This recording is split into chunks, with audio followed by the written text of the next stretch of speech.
My name is Emilio Allodi. I'm the proprietor and owner of Allodi Accordions here in Lewisham. This shop opened about 32, 33 years ago. My father opened the first branch of our business about 55 years ago. My father came over in 1953, I think it was, to this country as an accordion expert. He'd already worked in factories over there as well as being a top player. We started repairing instruments here for a well-known shop of the time. I was a professional musician for probably around about 7 or 8 years before I then managed to buy this shop and open up the second branch of Allodi Accordions. The other branch closed when my father retired about 15 years ago. His stock amalgamated into my stock here, possibly about 400 to 500 accordions here, so cellars are full, storerooms are full. Business is very, very good all the time. I'm very busy all of the time. If people are looking for repairs to be done, we're talking up to 2 years waiting list for my work, because I do everything myself. There's no other person here working, so I'm responsible for answering phones, doorbell, serving in the shop, and then having to get on with the work. The waiting list is as long as it is, mainly because people might bring in part exchanges when they buy an accordion. They bring in their old one, which needs restoration before it can be sold to the next customer. Then the next customer will come in, see that one, want it, they'll put a deposit down, and I then have to get on with that accordion to clinch that sale.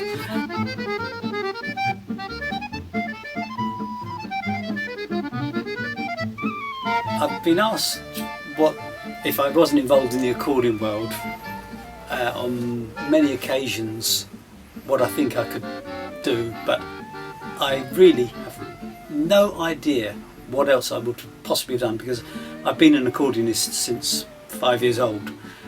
It was always totally going to be either be teaching the accordion, which I did for 20 years, or playing in orchestras, or playing in bands. This is a picture of my dad. He's playing on a continental 5-row chromatic, which is more popular in on the continent in general, as opposed to a piano keyboard. My dad was considered by many in this country to be sort of the maestro. They used to call him the master of the accordion. There's nothing that he couldn't do in terms of repairing. Anything that was deemed impossible by other repairers, generally that would spur my dad on to say, right, well, I'm going to get it done for that particular customer, and he would. I don't think he ever was beaten by anything. The accordion has always been part of my life, definitely. My father was a top player in Italy. My uncle, very respected worldwide as an international sort of concert player. It can be said that the accordion pretty much saved my father's life, because they were in the army in Italy on the station platform to be sent to the Russian front. Morale was extremely low, as you can imagine, because nobody apparently had come back from the Russian front of all the troops that had left from that area. So the general, or the high army man, saw my father and uncle, knowing that they were already very sort of top well-known players, instructed them to go back to the barracks, pick up their accordions, go back to the platform and just play, just try to get the morale up of the troops. That worked so well that all the troops left, and the general said, right, you two though, you're more beneficial here, keeping morale up, so you two stay behind. And from apparently 9,000 soldiers that left in that period from my father's area there, only I think 400 or 500 returned, so there's a very good chance that my dad would not have come back from that. When rock and roll, Beatles, etc. came in, the accordion was dropped like a stone. Nobody would play an instrument like that.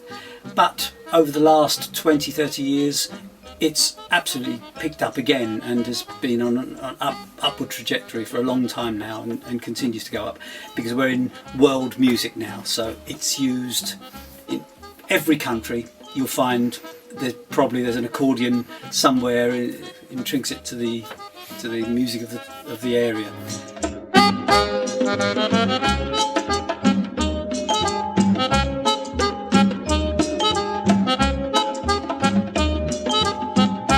Thank